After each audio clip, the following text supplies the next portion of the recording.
Welcome, everybody.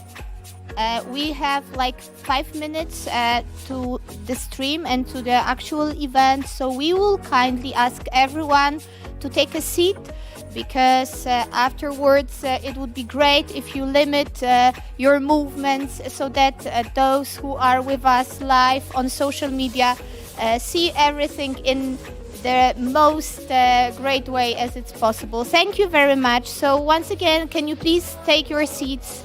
Thank you.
Hello and welcome everybody to the demo day of Hubraum for the IoT Creators. My name is Julia. I'm going to be the moderator for tonight, together with my colleague Afzal from the IoT Creators. Hello, Afzal. Hey, Julia. Hi. So Hubraum is the technology incubator of Deutsche Telekom. And as such, we run various programs with different tech focuses for those startups, such as IoT. And when one of these programs comes to an end, we normally celebrate it with a demo day where we all get together and the startups get to present their amazing progress they have done during the program. And so we are here today doing exactly this. The journey of this particular program started in September 21. And besides our already very awesome value proposition of offering investment opportunities, mentorship, and also network infrastructure access, this one was a residency program, meaning that we also invited those startups to come work with us on our campuses in either Krakow or Berlin, and they became residents. For this one, we partnered up with the IoT Creators, because they were eager to call out for the hottest IoT innovators out there. And we found 6 amazing startups. And we're really, really proud that they're all here today. And we're going to have a look at their use cases together in a minute. Also, however, we are a bit sad. And we are sad because we're missing a very important person today. Our dear colleague, Roman Dujic, a program manager of this program. He cannot be here with us today because he is in the Ukraine with his family and during this terrible war that shocked us all deeply. So thank you, Roman, for your contribution, and our hopes, thoughts, and prayers are with you tonight.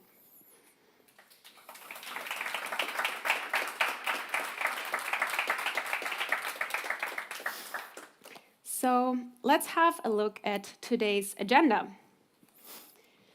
All of our 6 startups will get to present their demos in a total of 6 minutes, followed by a little Q&A session.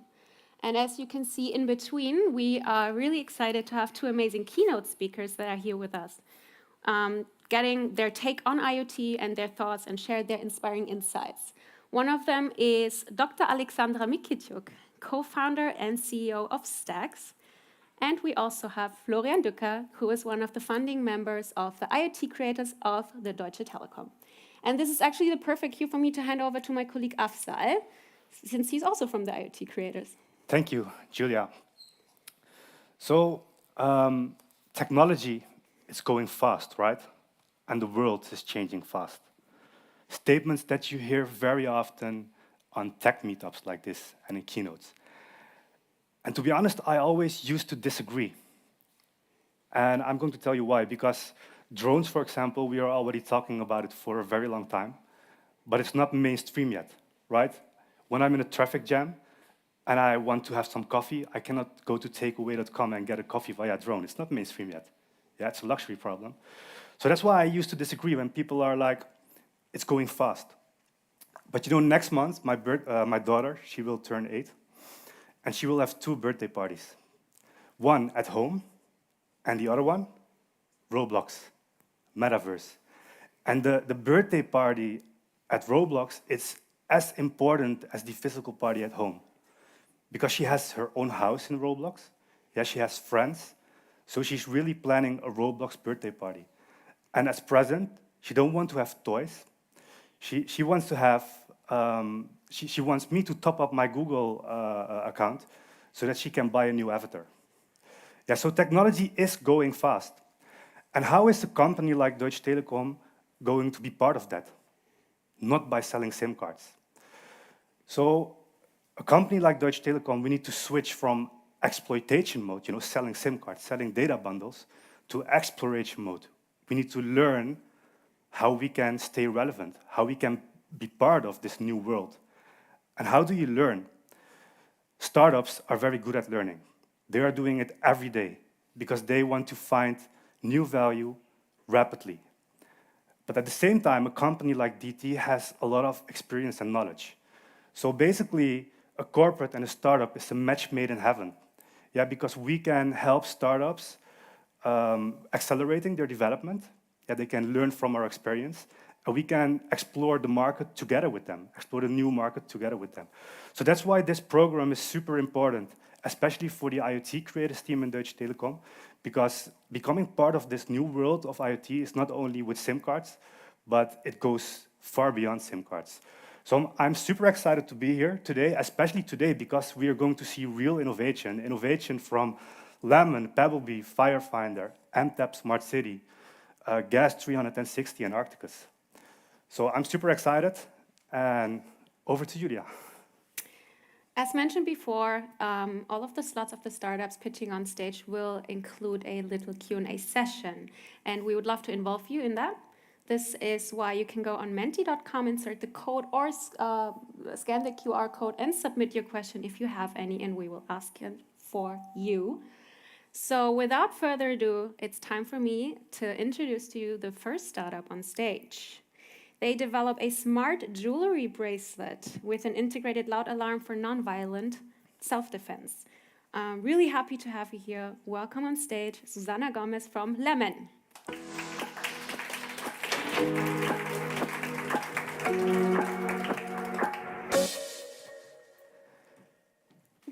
Hi. Hey, welcome. Hi. Great to share the Hi. stage with you today. So, Susanna, people who have been following the startup program for IoT Creators since the beginning, they will see a big difference in the demonstrations. But in case of your startup, we can already see a big difference on the screen because you changed the name. So how do people react on that? And how does it feel to you? What does it mean exactly? Yeah, that's true actually. So finding a new name wasn't really easy for us, but we're super happy with the decision to go for Lemon instead of not just a jewel. As you see, it's much more shorter, it's easier to catch, and it's for us a super inspiring name. Yeah, what we combine with innovation and with something empowering and new. And it sounds very fresh. Yes. It Yeah. does. Okay, well, I'm going to sit down and enjoy your demonstration. So the floor is yours. Thank you very much. So hi everyone, I'm super happy to be here. I'm Susanna, and together with Olja, Vanessa and Daria, they're also here. We are from the team Lemon, and we developed the first IoT-enabled jewelry bracelet including loud and silent alarm for personal safety. But why? Because every second woman worldwide is a victim of sexual harassment. Domestic and public violence is still a huge problem. 80% of all women feel insecure in everyday situations.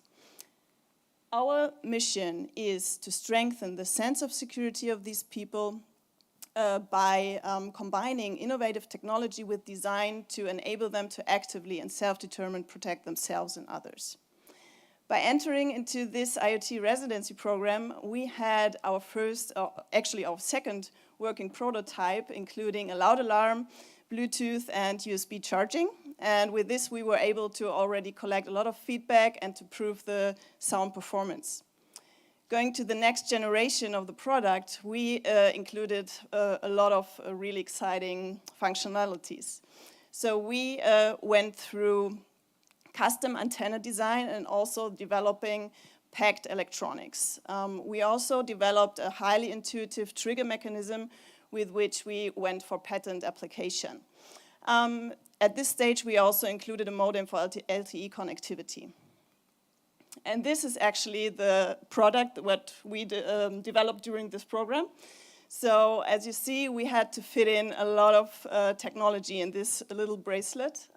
So this bracelet includes LTE modem, GPS receiver, wireless charging, and also a loud alarm buzzer.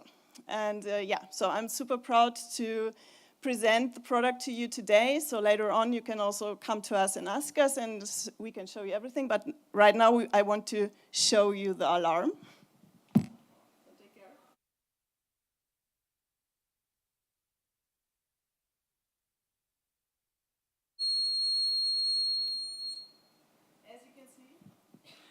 This is really helpful to scare away aggressors or to get the attention of other people around.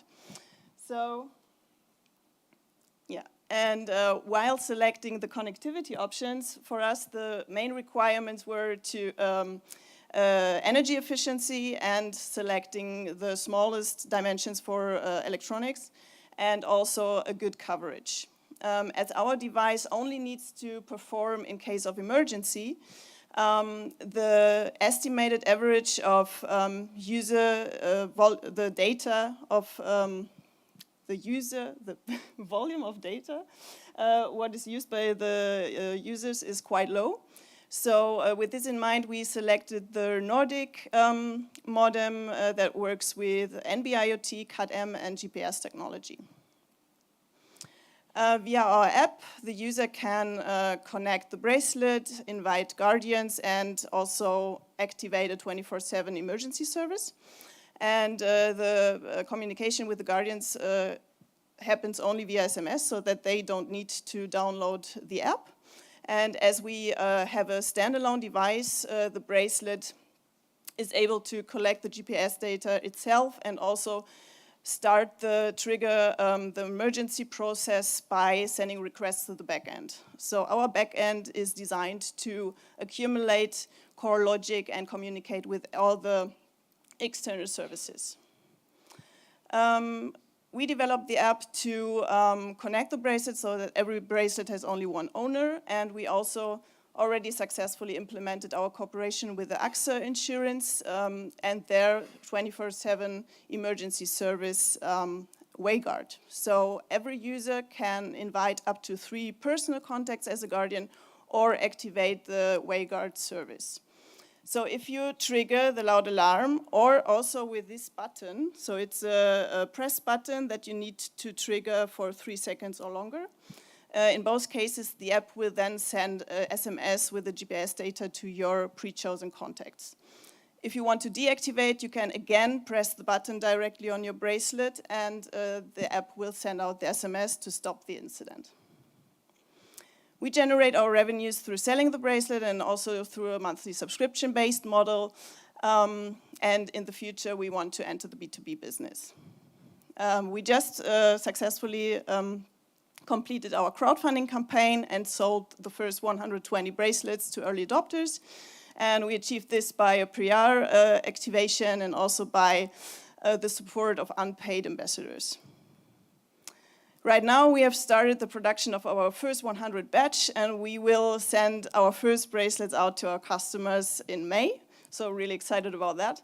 And for boosting the market entry, we are currently fundraising, and with this investment, we want to do more marketing, design the next product, and also set up the serial production. Yeah, with Lemon, we want to bring the topic violence against women into lifestyle and really make a difference, and with that, set a strong statement against violence. So yeah, we are super happy to answer your questions and hope that you meet us later, and then we can show you everything a bit better.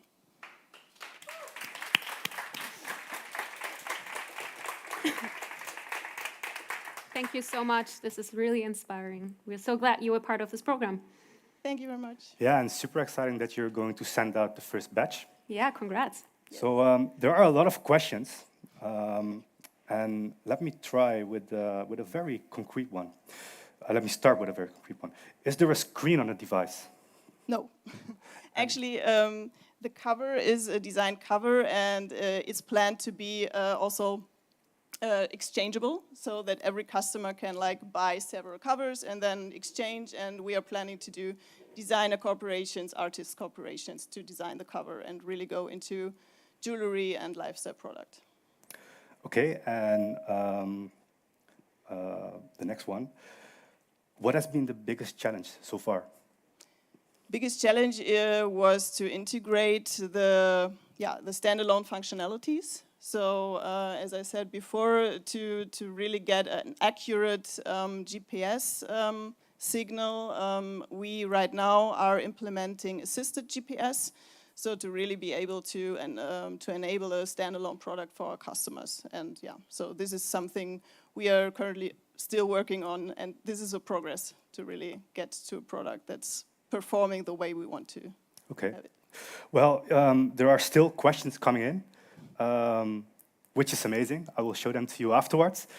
But for now, thanks a lot, and you can take a seat again. Thank you very much. Thank you so much. Okay. Thank you so much, Lemon. And with that being said, it is time for our second startup to be welcomed on stage. They leverage a LTE cellular emergency tracker for bikes. And I'm sorry, they will not be on stage because Pebblebee, the startup we're talking about, actually couldn't make it here. However, they sent us a video, and I would just say, roll the clip. Hey there, I'm Daniel Dauer from Pebblebee, a company that's been in the loss prevention and location business for nearly a decade now, with millions of deployed devices worldwide. I'm here today to introduce you to our latest smart location solution. It's the Found LTE, which aims to prevent bike theft and provide safety tracking features. If a bike ends up stolen, the Found LTE provides location tracking to allow for recovery. In addition, we provide safety features such as tracking a bike by friends or relatives and potentially detecting crash and emergency situations and reporting them to your loved ones. There are many challenges to designing such a system, including mounting options. How do we make the device easy to mount, but very difficult for a thief to remove? That's a good question. We've considered several options, such as manufacturing a seat post, combining the tracker with a bike light, creating a smartphone holder or a power bank combo with embedded tracking.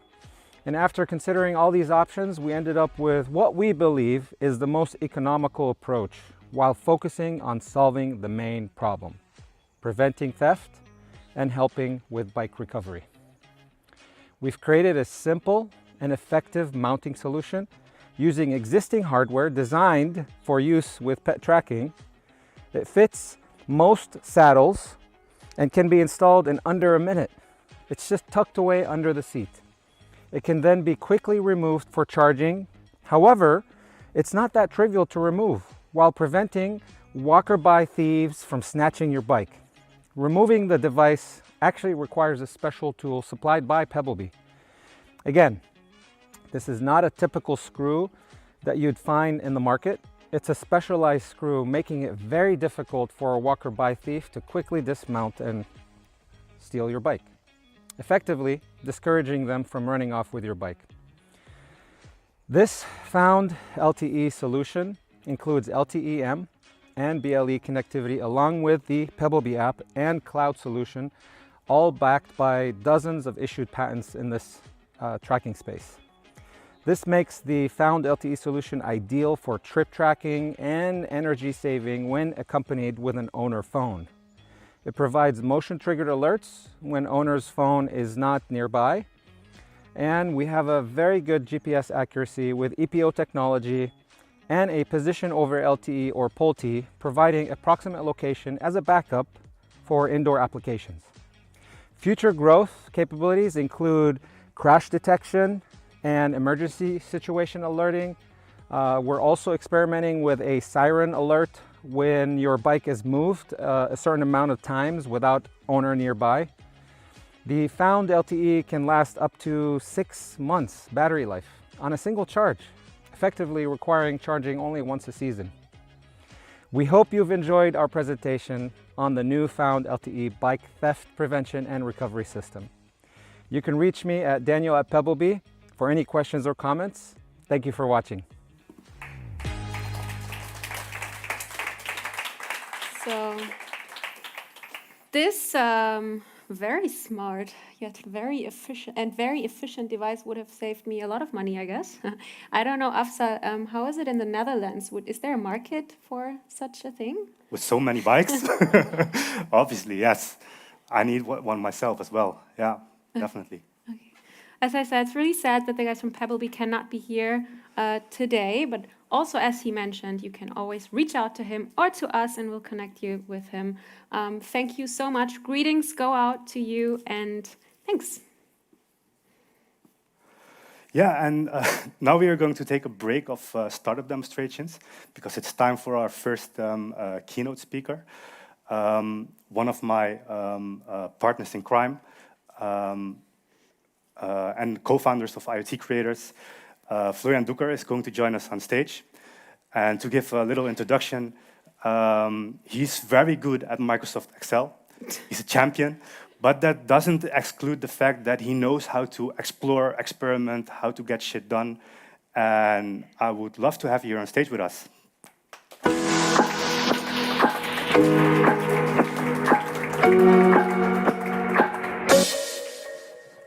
Hi everyone. He's still mad that I put on the website that he loves pizza with ham and pineapple, so you're always trying to make a joke on stage.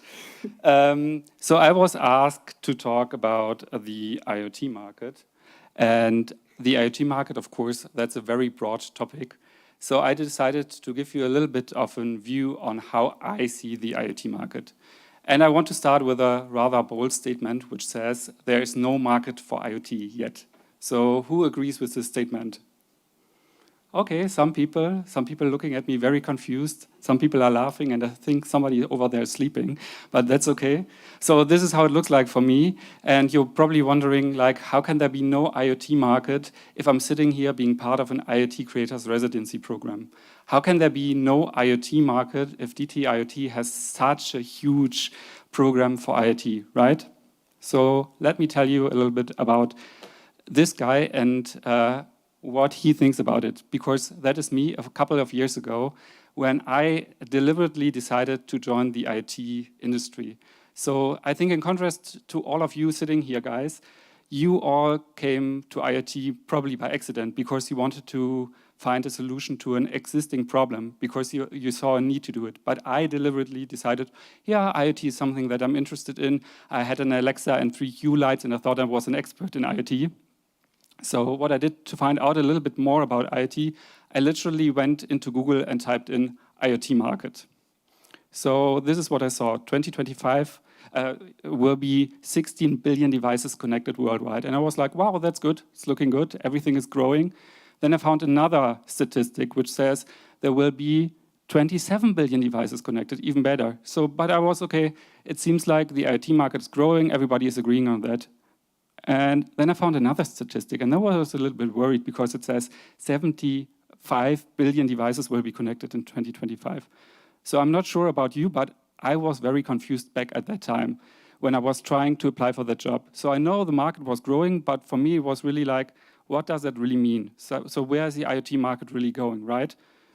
So as a hindsight, I can say, because that has been a couple of years ago when I did that research, I found out from that research, the amount of devices that should be connected based on those research is much, much larger compared to the amount of devices that are actually connected.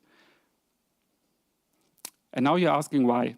And I think this has to do with the human incapacity of really doing good predictions, especially when it comes about the future. I think everybody probably knows that statement about Bill Gates where he said, nobody will ever need more than 640 kilobytes of RAM.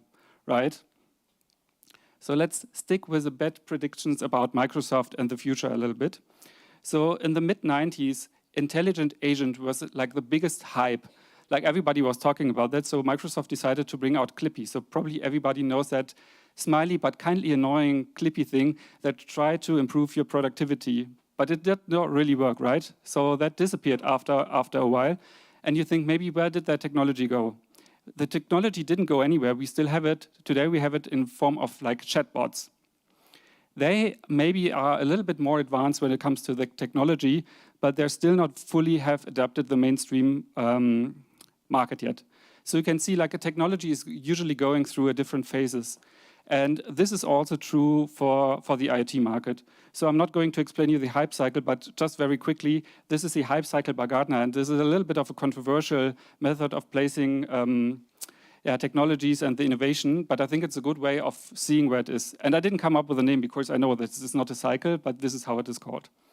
So I'll give you a little bit of a one-on-one on IoT history. So actually, IoT started in the early 80s. And this actually is the very first IoT device, at least according to Wikipedia. So this was built in 1983, and it was a vending machine in the US on a university campus. And it was actually not connected to the internet, but to a local network. And it was informing the guy who was responsible for the vending machine if it was running out of bottles. And that guy actually, he came up with the name of IoT in 1985. His name is Peter Deluris, and there was some discussion if he's really the guy who came up with it, and there were some people from Procter & Gamble, of course, a big corporation, who claimed to came up with this name, and they were really fighting about whether to call it Internet of Things or maybe Internet for Things, just to give you some party facts for later. So, and then, of course, we went up that ladder and we came to the point of the inflated expectation about IoT. Everybody was talking about IoT. Everybody had an idea about IoT. IoT was a big neck thing. And I think like the industry revolution and stuff like that, everybody was like talking about that. What can we do with IoT? So media was speculating about that. And as Clippy, we came to a point where IoT was like the holy grail for everything. But we know that didn't really play it out really well. So we came to the trough of disillusionment. And I'm really sorry, but this is according to the analysts, so this is where we're right now. And we have been in the trough for about 10 years. So now you're probably wondering, wow, the trough of disillusionment, that sounds really bad. But in my opinion, I don't think so. I think it's actually one of the best positions to be in because we have did some experiments, we know what is not working, and now is the time to reconsider, to actually bring some value to the market, to find the value that the people are looking for. So it's a time to find a better product market fit. So now you're probably asking me, when will we get out of the of the trough of disillusionment and get to the plateau of productivity, which is basically the mass adaptation. And remember, I said we're really, really bad about making predictions about the future. So I cannot tell you when we will be there.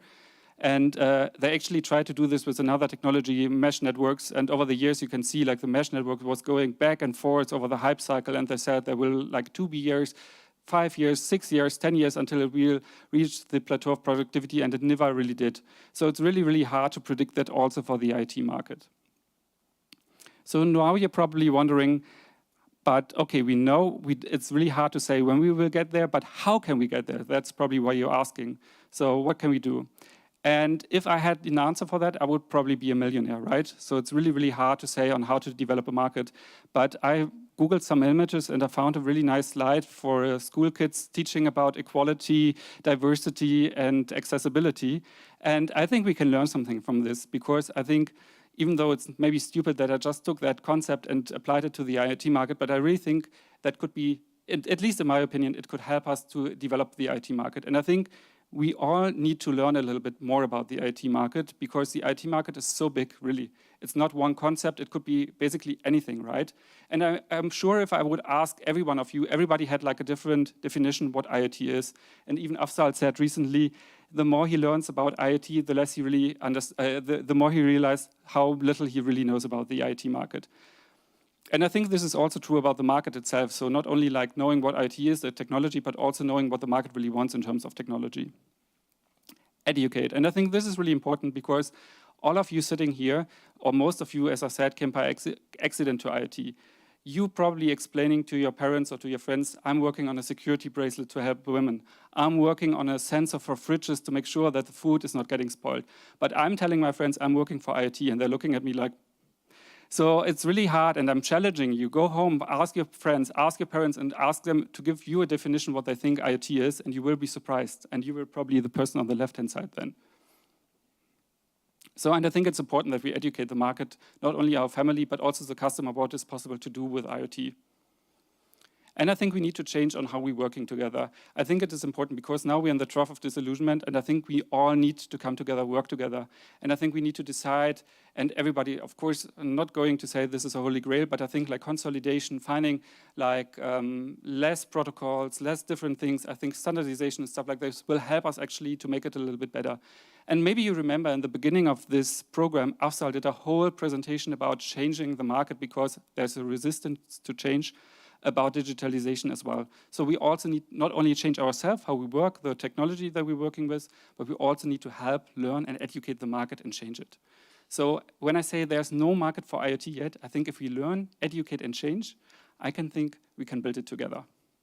Thank you very much.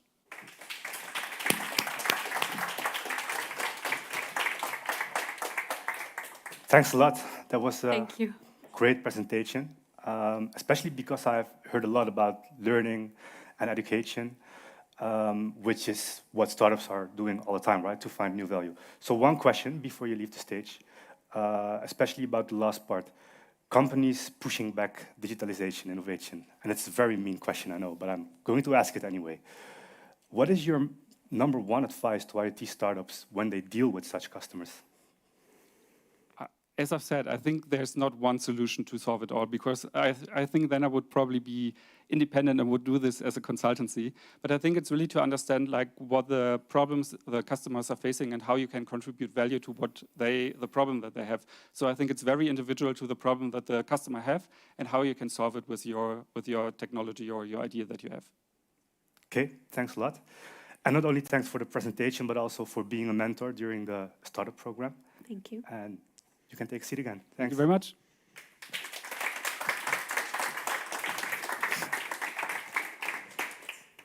So that was a great presentation, our first keynote speaker, but now we are going back to the startups again. But a quick reminder before we're going back to the startups, make use of the Mentimeter and ask a lot of questions. Exactly. Can't stop smiling because I really enjoyed this keynote speech so much. But now it's time to call up the third startup of tonight. They're also tackling a very topical issue that we are facing in this world right now. They're building an early fire detection system using a network of air sensors interconnected with IoT technologies. Welcome on stage, Konrad Suchniak from Firefinder.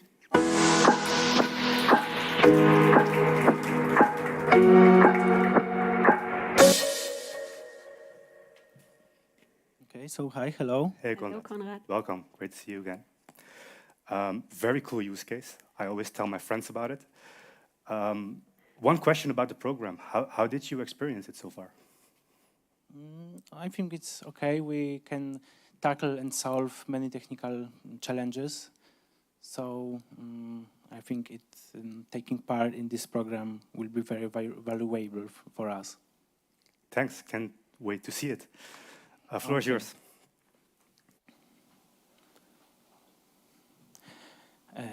Okay, so hi, I'm Konrad Zuchniak and I'm from Firefinder. As you probably know, we have fire detectors in every buildings. I'm home that here we have many fire detectors. When building burns down, we can rebuild it, but we can't rebuild the forest if forest burns down. We must wait over 30 years. So why we don't have fire detectors in forest? In global scale, we have more than 1,100 wildfires every year.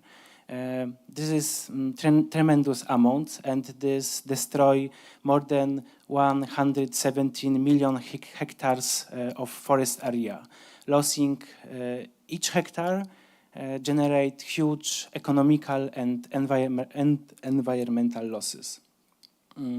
Wildfires generates more than 4 billion CO2 into the atmosphere. This is more than 20% of global CO2 emission. So firefighter are basically smoke detectors installed inside the forest. Each detector can monitor constantly surrounding air looking for anomalies.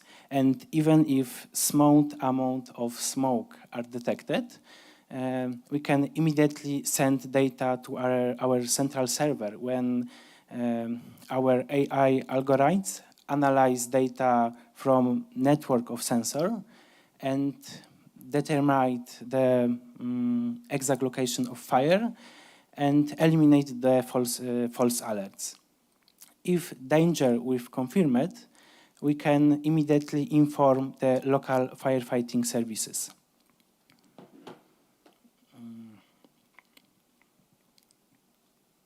We developed the whole system, which including the hardware application. We also have software part. We have some simple mobile application. We utilize QR codes and this app to easy and fast install and register our devices. We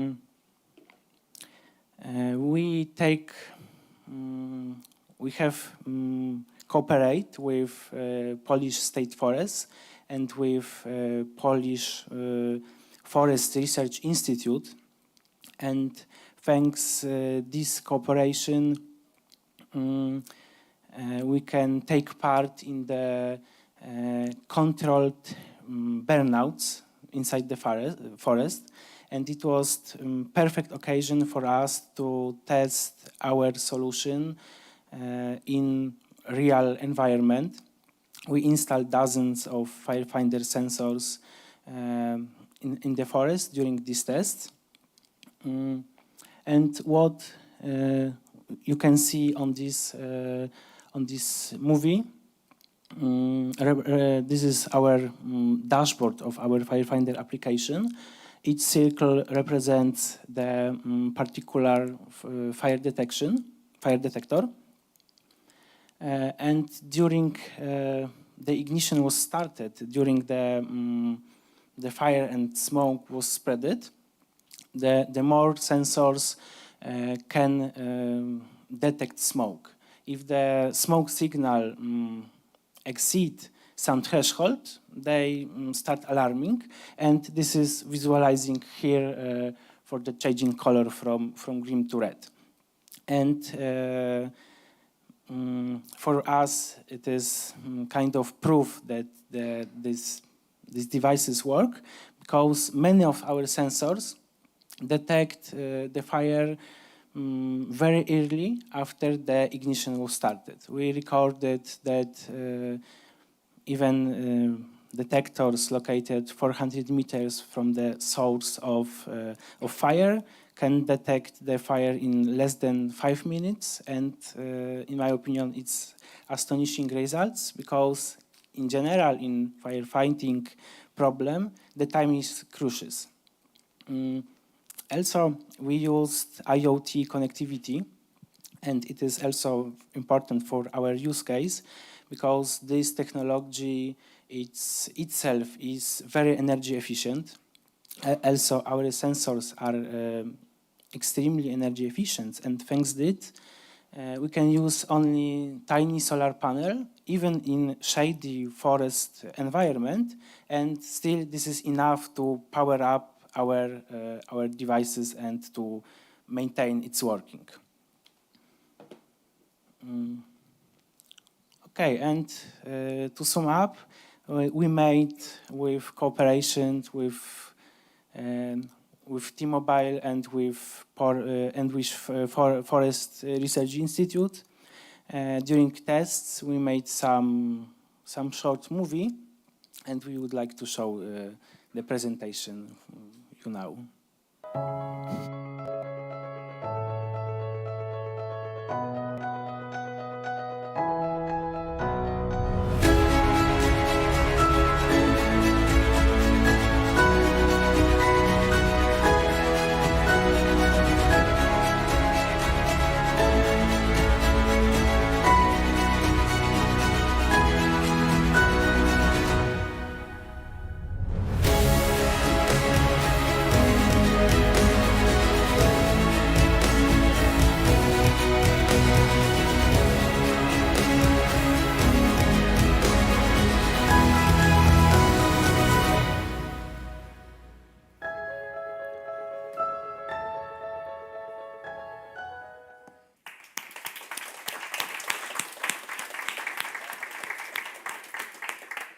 Thank you so much.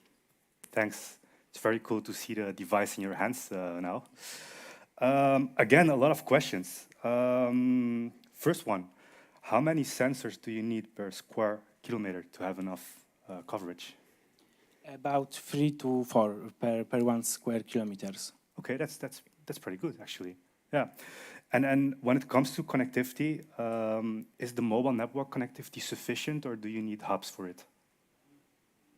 As I said, we used narrowband IoT, and it was positively surprised for us that we have pretty good network coverage inside the forest. Especially inside the regions where people are living, the fire risks are the biggest. And hopefully this region have good telecommunication network. And in this most dangerous region, we have connectivity to install our devices. Yeah, okay. But I guess it also depends on the country, right? Yeah. Yeah, okay. Even 3 people asked when it is available for sale. We actually we are during the kind of performance test. What you see in these movies was recorded about 1 month ago. Also, years ago we made some another tests, and at this point we estimated that we need 3 to 5 months to develop the production-ready devices. Okay, okay. Very last one, and a very technical one. How is the maintenance of the device? How does it work? In general, we would like to install this in the mode that plug and forget. So we would like to install these devices. We calculate the energy consumption and amount of energy generated from solar panel, and we assume that it should work in maintenance-free mode. Okay. So you install it, and of course, some electronical parts, even SIM cards have some lifetime. So probably we assume that the lifetime of 5 years is economically interesting and still reliable. So probably in some periods, for example, 5 years, we will be must change the sensors. And also, we can, in real time, monitor how network behaves. Yeah. And if we find that, we find that some sensor don't work, we can send service just to change the particular sensors. Great, thanks a lot. Thanks for the presentation, and you can take a seat again. Okay, thank you.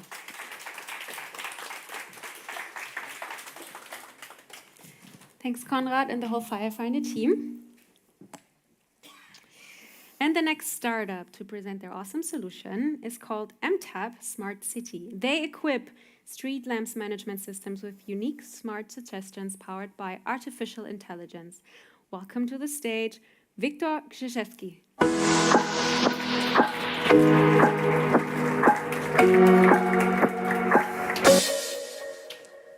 Hey, Viktor. Hi, hello. Hey, nice to see you again. So, how was the program for you? Program was great. I will show what we have done during the program in next few minutes. But basically, we had really much technical help, which was a really big struggle for us, and that made us work with narrowband IoT. So that's really big success. Cool. Would love to hear more about it. Floor is yours. Thank you. Hello, I'm Victor. I'm from MTAP Smart City, and I will show you how we reduce energy consumption in one tap. So basically, costs of energy are rising. Year to year, it's almost 60% of rise. And why the light energy costs are high? Because we are not dimming the light, we are not scheduling the lighting and making it dim in some schedules, and we use old lamp types. So basically, we have come up with the communication agnostic light management system. We deliver end-to-end solution, starting from control cabinet up to the top of the lamp. And we equip with AI, the smart suggestion system, which analyzes the scenarios, analyzes the data, traffic, information from luminosity, and gives you information how you can change your scenarios and make work your system better. And we make it as a team of IoT experts. We have hundreds of devices plugged into network around the Poland. We have worked with companies like Airbus or Woodward, and we have deployed many devices in last years. So how it came in the acceleration? Before we didn't have the narrowband IoT, now we have it. So basically that's the small step, but for us was a really big step in case of the scaling up and making the new feature to our system ready. So how we operate, what we sell and how we sell it. We sell the hardware, we sell the SaaS for the initial period from 5 to 10 years, and after that we charge the recurring fee for every year. How is our traction? We started with the 15 devices in the September, and now we have almost 200 devices sold and up and running on our platform. We have acquired new partners. We are partnering mostly with the light companies, which are selling our devices to the end customers. We have made first revenues in this and in the last quarter, and for the next quarter we have new deployments of up to 1,000 devices to deliver up to L region. So our residency program started here. It was really big fun. We have discussed many things with the Deutsche Telekom, T-Mobile specialists, and IoT creators to bring up the best solution possible. After that, we started to go around, and that's why we didn't have so much time for residency program, because we are around the world, starting from Light Middle East, going to GITEX, and coming back to Poland to see with our T-Mobile friends on Smart City Expo. And based on that, we have gone on really much events, including the Italy Smart Building, and ending last month in the Dallas Build Expo. Based on this, we have come up with the idea how it should work, how we can scale, and how we should deliver. And one of the struggles starting in September was to deliver the modular design of the device. We start with a variety of communication like narrowband, LTE, and mesh. On the other hand, we need to put it into the different enclosures like NEMA, Zaga, or build it inside the lab. So basically, we have struggled most to deliver the modular design so we can manufacture better, give better pricing for our hardware, and deliver the best value possible. So starting, here you can see the power supply. So on one hand, you have the Zaga enclosure, and on the other hand, the NEMA enclosure.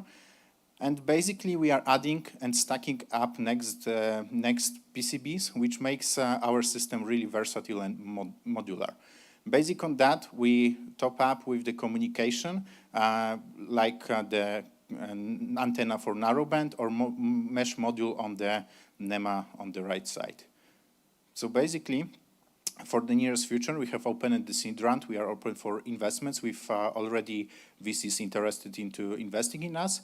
And we are going into the industrial lighting solutions to implement our AI algorithms to give better energy consumption for industrial solutions. And we have already made the agreements for industrial POCs based with the Polish oil and gas company, and we'll deploy it in 2 months. So join us, and let's make the lighting more sustainable together. Thank you.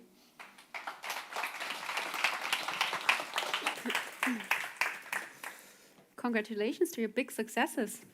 Thank you. Congrats and thanks. You know, I have a very special relation with narrowband IT. I was there when it was born, so it's super cool to see how it enables your innovation. But there is one question here about narrowband IT. Why do you need it when you have power supply anyway in the lamp? Yeah, that's a good question. The best answer will be the costs of connectivity. And in cities, you operate a really big number of lamps. So using narrowband gives you a possibility to deploy more devices around. And extend the lifetime, of Yeah. course. Yeah, okay. And how long is the return of investment in when a new city use new lamps? Okay, it depends how you look on the investment. If you start from changing the lamp plus controllers, or only changing the controllers, but based on new energy costs, it's around 2 years. Okay, thanks a lot. Thanks for the presentation, and you can take a seat again. Thank you very much. Thank you.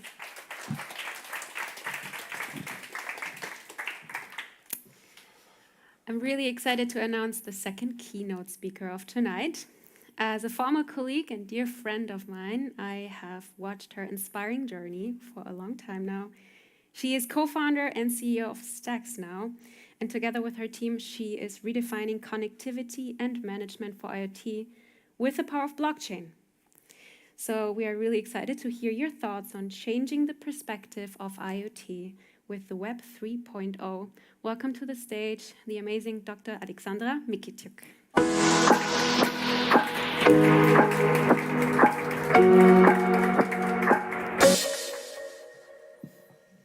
Hi, everybody. Very happy to be here. Thank you for the invitation. All right, so I've heard a lot of amazing things. I'm very inspired of things that you are doing. And Florian, thank you also for the things that you covered up and discussing what are the real problems of IoT today. And I actually wanted to bring you a little bit of a different perspective. So I work on this topic from 2017, from the moment I actually got into the amazing blockchain community of Berlin. I think you all know that we have lots of meetups, and I think by today we have around 120 blockchain startups in this city. And it's important to say that there are multiple hubs for blockchains, like London, like Frankfurt. We have a very special focus in Berlin, and we address infrastructure here. So the developers of Bitcoin and Ethereum actually were in Berlin until they all left to Lisbon over the last years. And we got a chance to study this technical stack, and we were part of R&D lab of Deutsche Telekom. We were studying distributed systems. And actually everything we put together, we now excubate it as stacks. So happy to tell you a little bit of what we're doing. All right, so let us start with the bigger thing. And I think Florian already touched upon this, and we were discussing that drones are not bringing coffee still, right? This is very frustrating for IoT creators.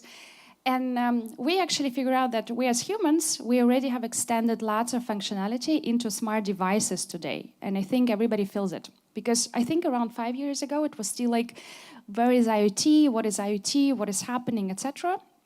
However, right now, I think amazing projects like sensors for the fires and the jewelry, and I think that we all see lots of devices really coming up. However, we figured out that still 51% of recurring tasks that we are doing every day are not automated. What do I mean by that? So these are the tasks like we have a car, we have an electric car in the future, and we go and charge this car. And actually, we have to pay for the charging energy because you can just drive away from the charging station. But today, we still have to go through the hassle of applications, or even sometimes, paying in cash on the cashier desk. And so things like this also with parking. So why can't we put it into the machine layer where we can automate these things? Imagine the world where your drone brings you a coffee in the morning. We start with this, and it's already paid in an automated manner. And then the parking is paid, the charging is paid. So we just can free up so much time as a humanity. And this is actually our vision with Stacks, what we are working towards. And the underlying infrastructure for this is called machine-to-machine economy. And let me tell you why it's still not happening. So I brought you a set of very technical problems. I will try to do it as non-technical as I can for you. But actually, it's a nice set from our experience working within Deutsche Telekom, working with a lot of enterprise customers, our partners, but also right now, being as a startup on the market, talking to the companies creating IoT and talking to actually people like you and facing these challenges every day. So actually, we start with operations of IoT. A big problem with IoT connectivity. I'm not covering the physical layer because there everything is perfect. I'm covering the layer, the service layer. And actually also talking about the connectivity layer, we still struggle, like some of our customers, they come from smart metering area. And there is a still problem if there is a change of connectivity from, like, for instance, internet to the power line, the packets are being lost. And also there are some rural areas where the connection is not so stable. And so if you think about very critical systems like this fire sensors or like some electric charging stations, actually they are dependent on these packets being fully delivered to the central station. This is the first point. The second is the IoT itself, as we were talking about it, it's not only one player on the market doing the service. As we figured out in a lot of IoT applications, it's multiplayer environment. So as soon as the IoT company sells the service to the customer, we already have two players that are interacting with this technology. And in a lot of cases, as we see, for instance, applications as the EV charging station can actually take the payments from the car, there are multiple or a multitude of vendors and parties behind that actually have to talk to each other to enable all of this. So it's not like the machines are not owned by themselves, like we humans that we can do these transactions on our behalf, but instead it goes through this long way through the companies itself. All right, the second bucket is a very important one. This is the data ownership, because for a lot of IoT companies, like for instance, one of the companies that we were talking about, it's a company named Boeing, and they would do the airplanes, and every engine of this airplane would produce insane amount of data daily. And these companies are not okay with the fact that all the data has to be first put into the cloud, because they are also trying to, first of all, have control over this data, and second, of course, it's a very sensitive data sometimes. And if you think there are multiple applications like this. And this being said, if they don't have data ownership, there is another problem, because actually all the traffic is being routed through the cloud. And so for some use cases where we say, well, we stay at a crossing and we need to make, or a car, autonomous car, needs to make the decision, is it a red light, is it a green light, etc. This decision needs to be taken very fast. And even if we work from the network side a lot on how to actually optimize the latency on the connectivity layer, there is still not enough optimization happening that such decisions, which are actually peer-to-peer, because I want to, make this decision on this crossing, and this maybe involves 10, 15 actors, and this data shouldn't actually go to a cloud center somewhere in Texas. So this is a huge problem.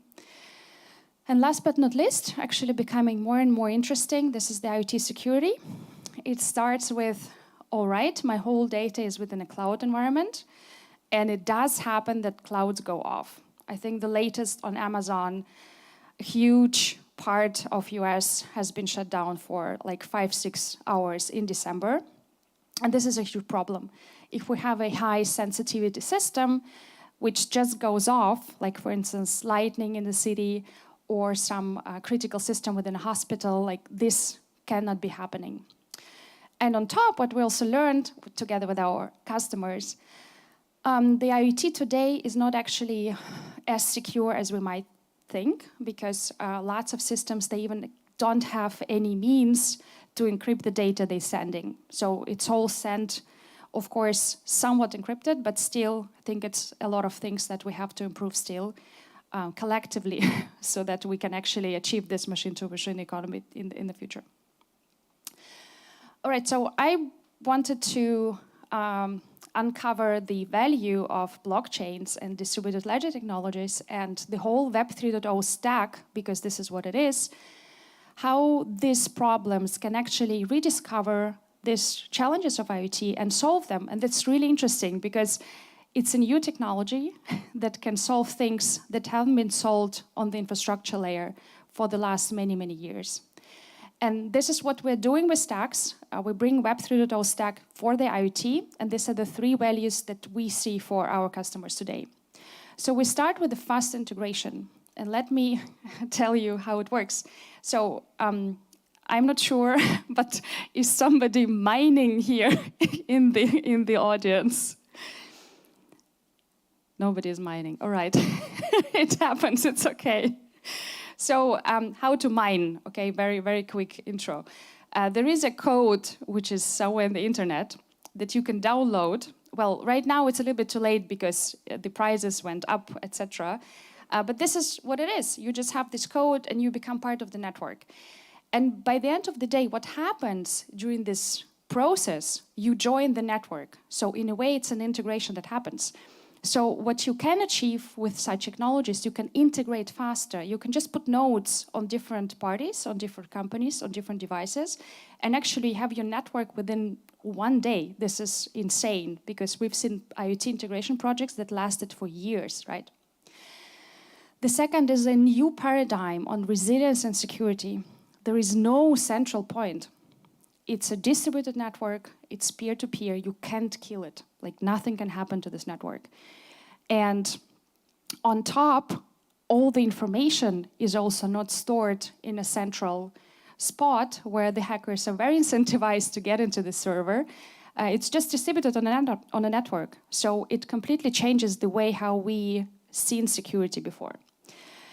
And it's blockchain ready. So having this distributed system from the very beginning, we have a very easy way to actually connect all of our devices to the blockchain world so that the devices can actually start trading. And these use cases, I still love the use case with the cafe and the drone, can actually come into the world.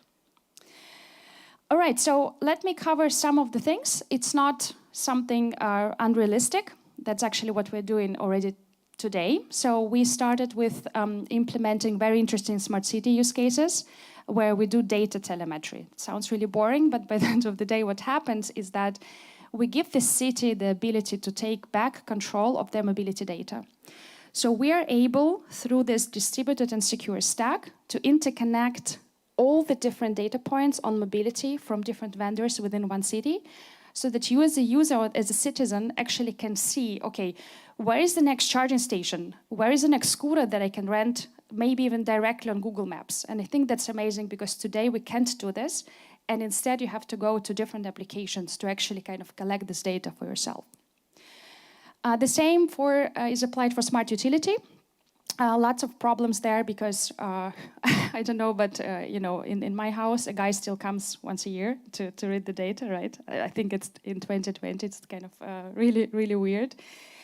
So that's what we're addressing, that the smart meters can actually settle this data by themselves because we anyway have to pay for this bill. And so we think it will be amazing to automate it. And last but not least, I think the whole new topic that is coming, this is the ESG reporting, environmental sustainability and governance.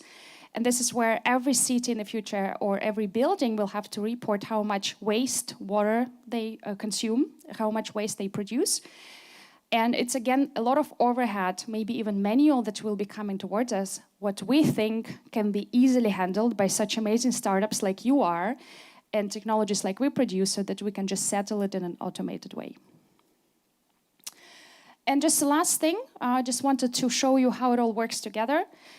I brought you one of the interesting use cases and wanted to talk to you about the supply chain in aviation, because we all see as passengers sitting on an airplane the end product.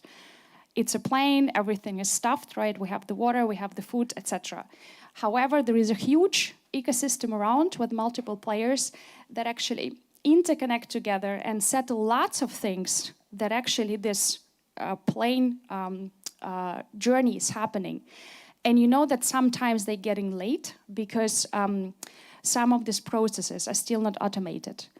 And this is how we can infuse lots of efficiencies through distributed systems by just interconnecting all of the vendors or players, irrespective of whether they are in a cloud or on-premise or even within the IoT, in this case it's a plane itself, so that they all can talk to each other freely, securely, in a resilient manner, so that system can't go down at all, and settle everything that happens actually on a very secure and auditable, maybe even blockchain, or it can be also distributed database.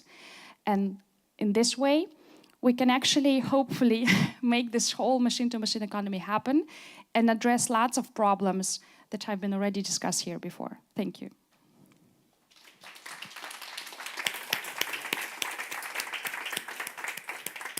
Thank you so much, Alexandra. That was very cool. You made me super curious, and I have 100 questions, but Julia only allows me to ask one question.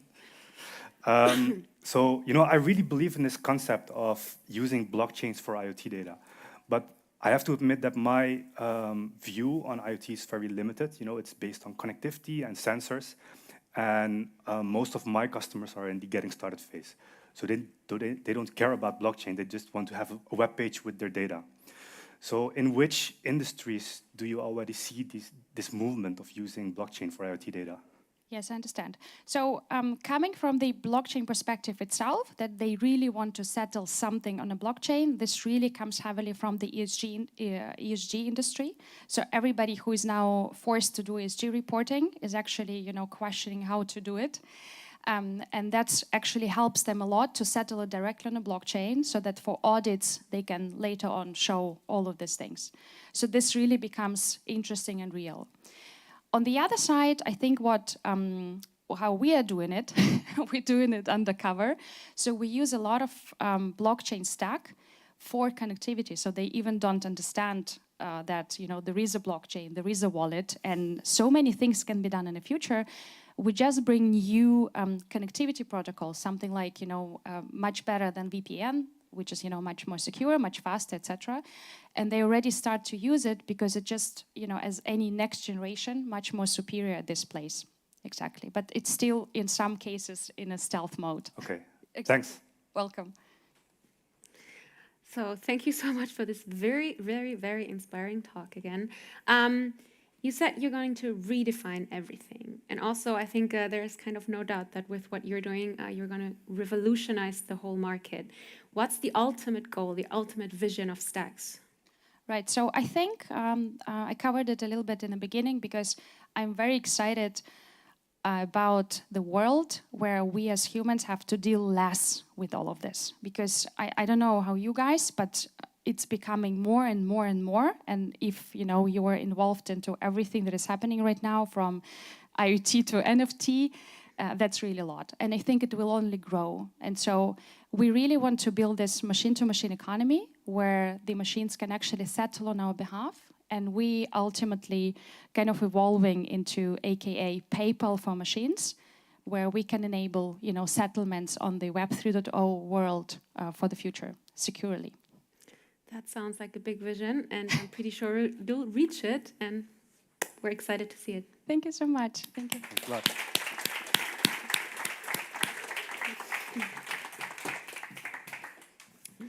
So that was a great keynote again. And now we are going back to the last two startups. But quick reminder, use the Menti and ask a lot of questions. The next questions would be for Gas 360. They're using IoT smart meters on gas bottles, allowing consumers to monitor their gas in real time and pay in fractional amounts. Welcome to the stage, Emmanuel Wandu from Gas 360.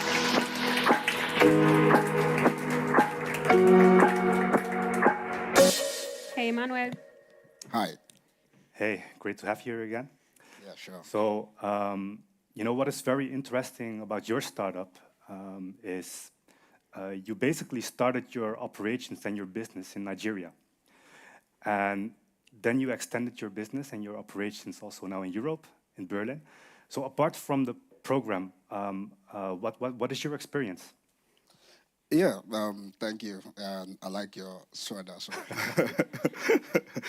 While corporations are pushing back on IoT in Europe because some people feel threatened that they will lose their jobs, in Africa, IoT will unlock entirely new markets, So having different perspectives, sort of helps out, especially when we're building out a new ecosystem like IoT, So being in Europe, the conversations we're having with the other IoT creators is around, IoT can, go beyond just tracking and monitoring. In Africa, it's going to create, the future of finance and banking.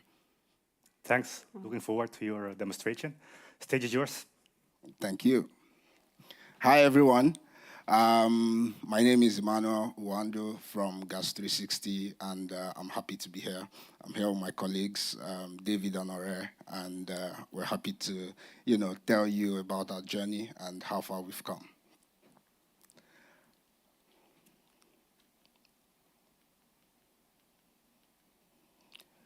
$800 million women, children, men today across Africa do not have access to clean cooking. right? They still depend on dirty fuels like firewood and charcoal. And the reason is because firewood and charcoal can be purchased in small quantities. You can buy it in fractional sums of 10 cents, 20 cents, 50 cents, 100, and €1, right?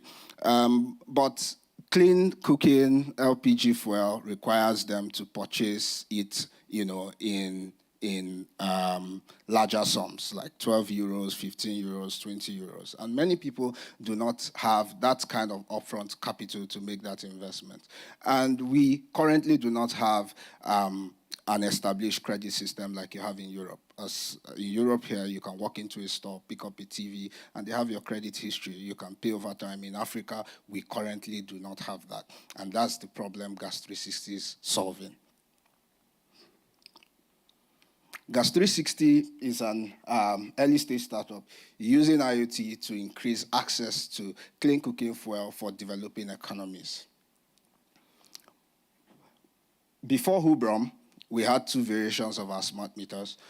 It was using the regular 4G SIM cards. It was working well. However, we saw that battery lives was seriously threatened. The batteries weren't lasting as long as they should, and that's because consumption of energy was way more, and that's the reason why we came to Hubrom. We're thinking of exploring other low-power, wide-area communications technologies to help optimize battery life.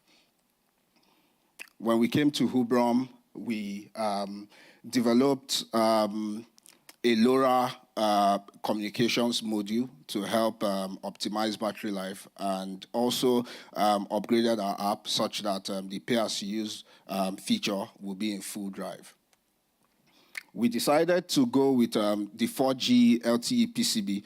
The reason is that in Nigeria, building out a LoRa infrastructure will require us to have multiple gateways that require power, and we currently do not have that.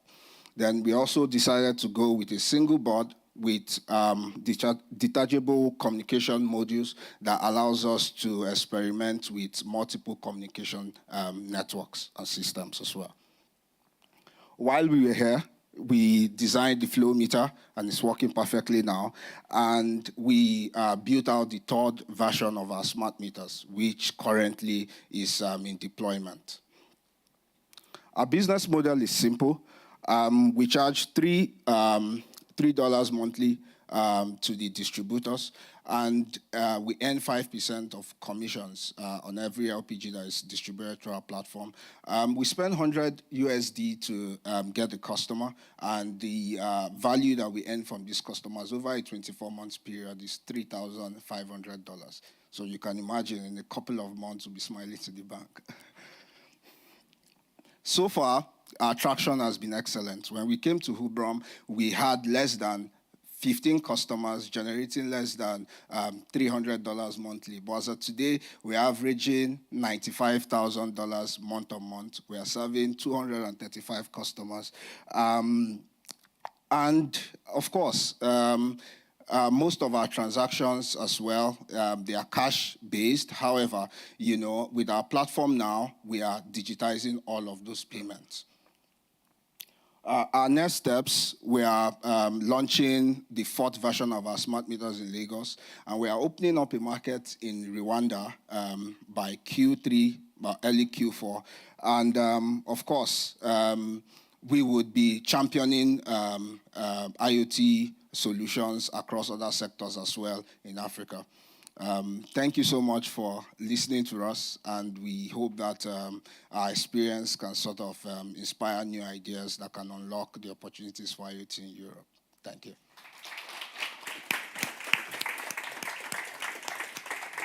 Thank you so much, Emmanuel. Yeah, you're welcome. Thanks for the presentation. Great to see the progress you made. So a lot of questions again, and the first one is, how does it work right now with refilling the gas tanks? typically, we don't get involved in the operations. We have a network of last mile LPG retailers. Our platform empowers them because they now have the data of customers' consumption in real time. So when your tank is low, they get the update and they sort of just call you and say, when will you be around? And they come and they make the change. Okay, thank you.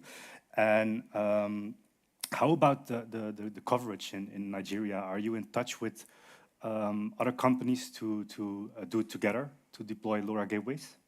Absolutely, and when we deployed the first gateway, we realized that this would be a big opportunity, and that was what informed what I said initially when I came on stage, that in Africa, IoT. IoT in Africa might just be the breakthrough that the ecosystem needs, because while we deployed that for our own solution, we realized other people building out IoT products, found it interesting and they sort of latched on our network to, power their own devices as well. So the way IoT is going to evolve in developing economies, it will not be driven by telecommunication companies. It will be driven by IoT creators that are building out their solutions around these gateways or these communication systems that other guys can tap into. For instance, AWS, was built out because Amazon needed, that infrastructure. But today, everyone is latching onto that infrastructure to build out their product. Yeah. That sounds promising. Yeah. Thanks a lot. Thank Thanks you. for the presentation, and you can take a seat.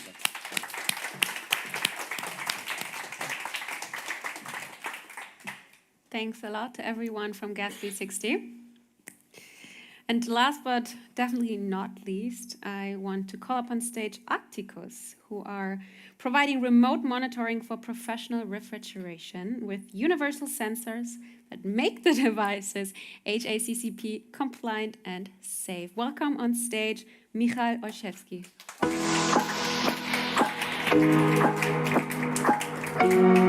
Hi. Hey, Michal. Hey, welcome. Good to see you again. Great to see you. Another use case that I talk a lot about with my friends, because everyone knows the problem of food waste. How was the program for you? How did you experience it? It was great. Thanks. I think what was best for us was the opportunity to work with guys with people from Hubram, especially Florian, who's like cheering us all the time. And on the other side, there was Roman, who was always challenging us. So there was a great dynamic that we had here. Great, sounds good. Thanks a lot. Looking forward to the presentation. Stage is yours. Thank you. Okay, so I don't know if you remember us. My name is Michał, and there is Joanna. We're Arcticus. And what's our mission? Our mission is to make sure that the food that reaches you via stores or restaurant is safe. And I'll try to tell you something about our journey during the program. I'll do some back and forth, explain what we learned during this whole 6 months. What we do, we are simple remote monitoring for professional refrigeration. That's what we do. And when we started, like most startups, we started with a problem. The problem seemed important for us, so we pursued it. And during the course of the program, we confirmed that the problem is real. And it's real because it's important for lots of companies. Those companies are stores and restaurants. There are lots of them, and they are obliged to by the standards and the regulations to constantly monitor temperature in their freezers, fridges, and coolers. They have to do it multiple times a day, 7 days a week. So it's a lot of hassle, and it's not automated at all. And another thing, it's quite a wise thing to keep tabs on what's happening in your fridges to make sure that your food is not getting spoiled. So we came to the program with an idea for a solution that seemed great for us, and it still is. We confirmed that the solution is right. What is it, you might ask? It's a complete system that consists of devices that monitor temperature and send data to the online part, which is our backend that logs the data. Apart from logging, we also can send alerts when the temperature goes out of defined bounds. This together makes sure that our customers feel safe about what's happening with their compliance, and not only compliance, but also they are sure that the food they have in their fridges, it's not going bad. So a pretty good solution, I think. We came also with a basic idea of how to build it, and that's where we learned a lot, because we were wrong about many things, and we had to work a lot, especially on the hardware side. In September, when we started, we had like 2 early prototypes, which weren't really working at all.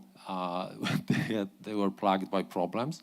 This is one of the early versions of this of the device that we've built. It had some good parts in it, like the microcontroller and the connectivity platform, but the rest was a hot mess, and we had to iterate it multiple times to get it to work during the course of the program. The only, the connectivity. The only part that was easy from the beginning was the connectivity platform. Because when we started, we knew that we need something that is reliable, available everywhere, and it doesn't use much energy. And we didn't need to transmit a lot of data because it's just temperature readings. So we settled down on IoT, which is exactly this package of features.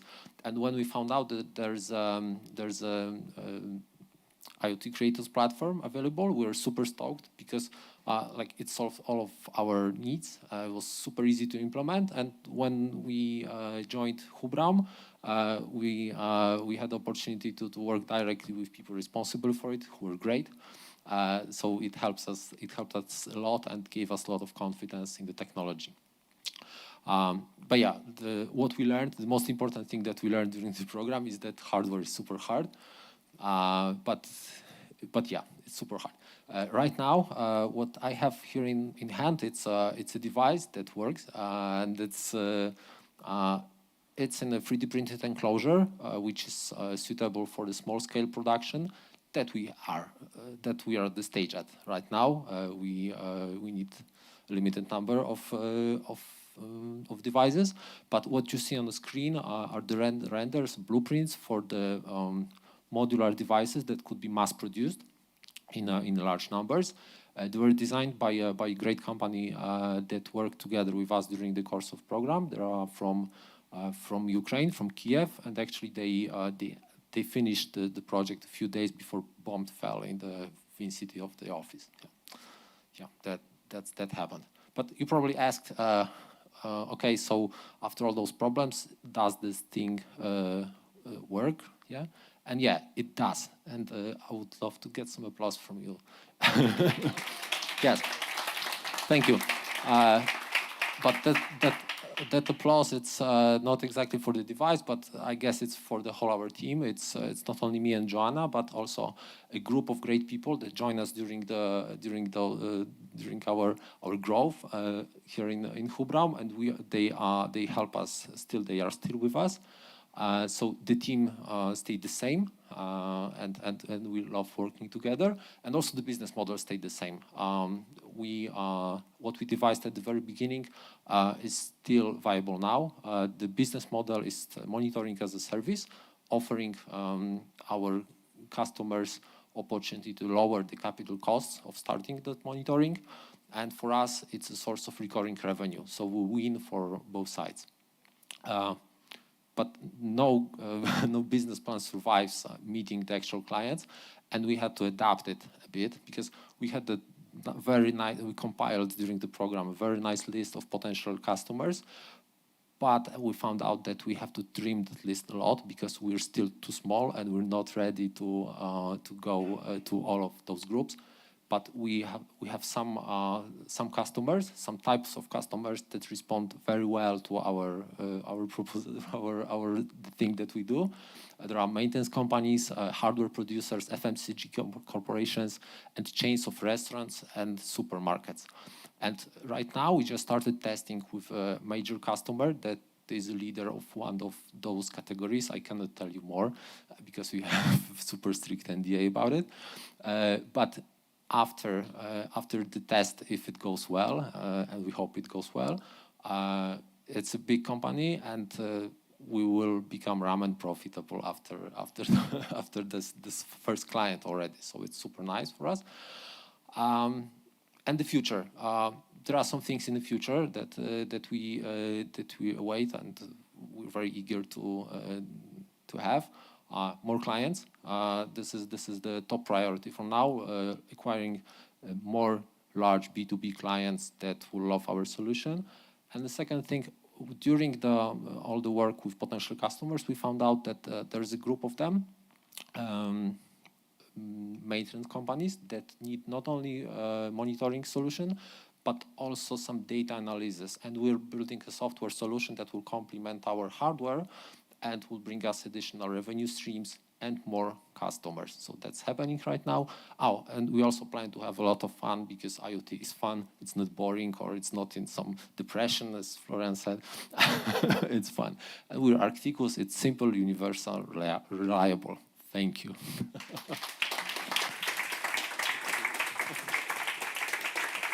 Thanks so much, Michael. I really love seeing that we could actually help you so much with this program. Thank you.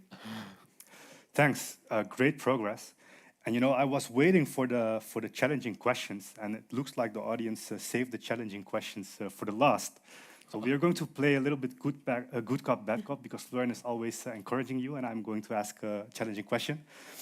Why is the device so big? Because the most important for us is the battery capacity. We optimized for that.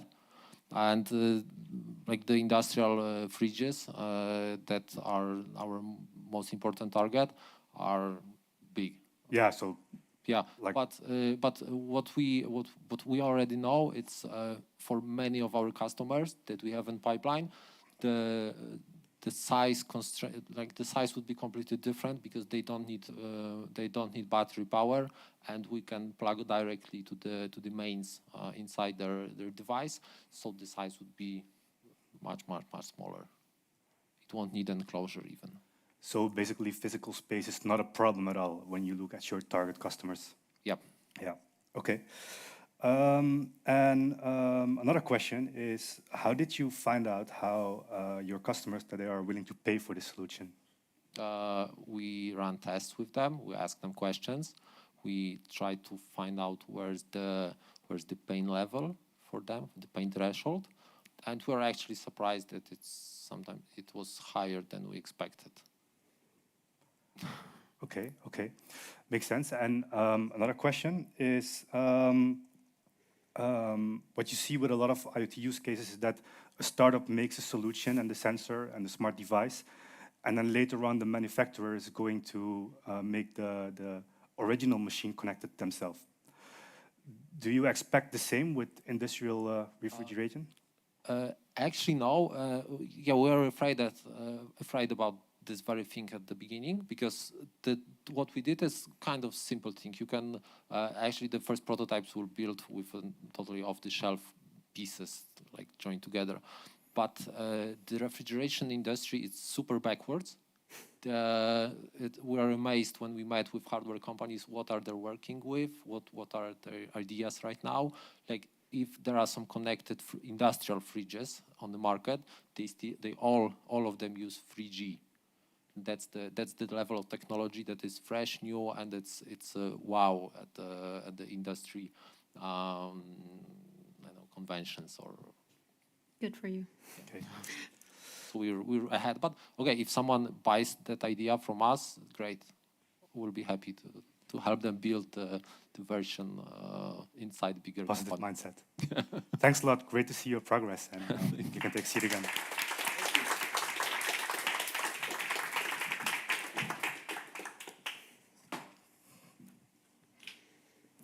So, IoT, the last years, it was all about parking sensors, water meters, and smart building. But as you can see today, there is real innovation coming up, for safety, to protect forests from being burnt down. So, this is another reason why I find the program so important, because most of the IoT use cases we're already contributing to a more sustainable world, but there are so many more possibilities by using IoT technologies, and this is actually the first time that I see that coming alive.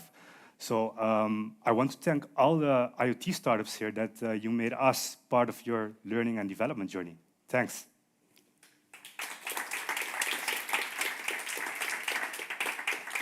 With that being said, this was it. That was the demo day for IoT Creators.